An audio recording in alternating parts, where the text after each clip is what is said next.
പാലക്കാട് കൊഴിഞ്ഞാമ്പാറയിൽ കവർച്ചയ്ക്കിടെ വൃദ്ധയെ തീയിട്ട് കൊന്നുവെന്ന സംശയം. അട്ടയാമ്പതി സ്വദേശി സരസമ്മാളിനെ പ്രദേശവാസികളായ യുവാക്കൾ ചേർന്ന് കൊലപ്പെടുത്തി കുഴിച്ചിട്ടുവെന്നാണ് പോലീസ് സംശയിക്കുന്നത്. സംഭവത്തിൽ പ്രദേശവാസിയായ യുവാവിനെ പോലീസ് കസ്റ്റഡിയിലെടുത്തിട്ടുണ്ട്. അബ്ദുസലാം കൂടുതൽ വിവരങ്ങളുമായി പാലക്കാട് നിന്ന്. സലാം, എന്താണ് പോലീസിന്റെ സംശയം? നിഷാദ്, കഴിഞ്ഞ മാസം 10-നാണ് സരസമ്മാളിനെ കാണാതാകുന്നത്. ആട്ടയമ്പതി സ്വദേശിയാണ്.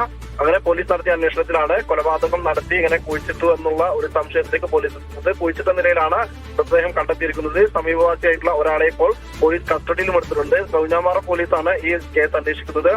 ഇപ്പോൾ പ്രദേശവാസിയായിട്ടുള്ള ഒരു യുവാവാണ് കസ്റ്റഡിയിലുള്ളത്. മറ്റൊരാൾ ഇയാളെ സഹായിച്ച മറ്റൊരാളെ കൂടി പോലീസ് കണ്ടെത്താനുള്ള ശ്രമം തുടങ്ങിയിട്ടുണ്ട്. ഇപ്പോൾ നിലവിൽ കൊലപാതകം എന്നുള്ള സംശയത്തിലാണ് പോലീസ് ഉള്ളത്. പോലീസ് ഒരു സ്ഥിരീകരണം ഇക്കാര്യത്തിൽ തന്നിട്ടില്ല. ഒരാളെ കസ്റ്റഡിയിലെടുത്തിട്ടുണ്ട്. ഈ സരസമ്മാളിനെ കുഴിച്ചിട്ട നിലയിൽ കണ്ടെത്തിയിട്ടുമുണ്ട്. മറ്റൊരാൾക്ക് വേണ്ടിയുള്ള തിരച്ചിൽ ആരംഭിച്ചിട്ടുമുണ്ട്. ഈ 3 വിവരങ്ങളാണ് പോലീസ് ഇപ്പോൾ നൽകുന്നത്. ഇത് എപ്പോൾ സംഭവിച്ച സംഗതിയാണ് സലാം? നിഷാദ്, കഴിഞ്ഞ മാസം 10-നാണ് സരസമ്മാളിനെ കാണാതാകുന്നത്. വീട്ടിൽ 66 വയസ്സുകാരിയാണ്.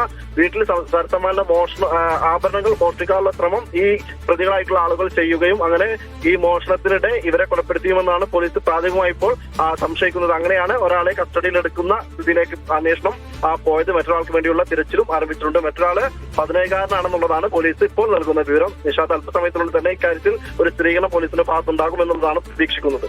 ശരി, അബ്ദുസലാമാണ് വിവരങ്ങൾ നൽകിയത്. പാലക്കാട് കാണാതായ വൃദ്ധയെ മരിച്ച നിലയിൽ കണ്ടെത്തിയിരുന്നു. അത് കൊന്നു കുഴിച്ചിട്ടതാണെന്ന് പോലീസ് സംശയിക്കുന്നു ഇപ്പോൾ.